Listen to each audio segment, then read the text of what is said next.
നമ്മളിപ്പോൾ ഏറ്റവും ആദ്യം അടിച്ചിരിക്കുന്നത് പച്ചയാണെങ്കിൽ അതിൻ്റെ മേളിൽ നമ്മൾ വെള്ള അടിച്ചിരിക്കുന്നത് എങ്കിൽ ഈ വെള്ള ഇങ്ങനെ പീസ് ബൈ പീസ് ആയിട്ട് ഇങ്ങനെ പൊളിഞ്ഞു പോരാറുണ്ട്. എന്താ അതിൻ്റെ റീസൺ? അതിന് 1-2 റീസൺസ് അതിലുണ്ട്. ഈ ഇമൾഷൻ എന്ന് വെച്ചാൽ സെമി പെർമിയബിൾ ബ്രീത്തബിൾ കോട്ടിംഗ് എന്ന് പറയാം. ഇമൾഷൻ കോട്ടിങ്ങിന് ചെറിയ തോതിലൊക്കെ വെള്ളം അകത്ത് വരികയാണെങ്കിൽ അത് ബ്രീത്ത് ചെയ്യണ പോലെ അത് കുറേശ്ശെ പുറത്തേക്ക് പൊക്കോളും. പക്ഷെ കൂടുതൽ എമൗണ്ട് വെള്ളം വരികയാണെങ്കിൽ അങ്ങനെ പോകില്ല. അങ്ങനെ വരുമ്പോൾ it will take the coating out. ആ കോട്ടിങ്ങിനെ എടുത്തു കളയും. അങ്ങനെ സംഭവിക്കുന്ന കേസുകളുണ്ട്. പിന്നെ വേറൊരു കാര്യം വരുന്നത് ഓൺ ഏജിങ് ആകുമ്പോൾ ഈ ബൈൻഡറിൻ്റെ ആ പ്രോപ്പർട്ടി ഗ്രാജുവലി പോകും. അപ്പം അത് ബ്രേക്കായി പോകും.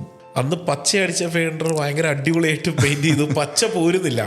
പച്ച അവിടെ തന്നെ ഇത്രയും കൊല്ലമായിട്ട് അങ്ങനെ തന്നെ ഇരിപ്പുണ്ട്. പക്ഷെ സബ്സീക്വൻ്റ്ലി അടിച്ച ഓരോ കോട്ടും ഞാൻ ജനിച്ച് വളർന്ന വീട്ടിൽ ഓരോ തവണ പെയിന്റ് അടിച്ചതൊക്കെ നമ്മളിങ്ങനെ പൊളിഞ്ഞു പോരുന്നുണ്ട്. പക്ഷെ അപ്പോൾ ഈ അടിയിലത്തെ പച്ച എന്താ പൊളിഞ്ഞു പോരാത്ത എങ്ങനെയെങ്കിൽ? That will be a good coating. കാരണം ഡിപ്പെൻസ്, നിങ്ങൾ അടിച്ച പെയിൻറ്റും അതിന് മുൻപടിച്ച പച്ച പെയിൻറ്റിൻ്റെ ക്വാളിറ്റി ഡിഫറൻസും ഒരു പരിധിവരെ ബാധകമായിരിക്കാം. വേറൊരു കാരണം കൂടി, പച്ച പെയിൻറ്റ് അടിച്ചതിന് ശേഷം ഈ പെയിൻറ്റ് അടിക്കുമ്പോൾ നാച്ചുറലി അതിൻ്റെ ഏജിങ് നോക്കിയിട്ട് you should apply coat of primer. ചിലപ്പോൾ പ്രൈമർ അടിക്കാതെ ആയിരിക്കാം നിങ്ങൾ ടോപ്പ് കോട്ട് അടിച്ചിട്ടുള്ളത്. നേരെ ഇമൾഷൻ അടിച്ചിട്ടുണ്ടാവും. ചിലപ്പോൾ അതായിരിക്കാം കാരണം.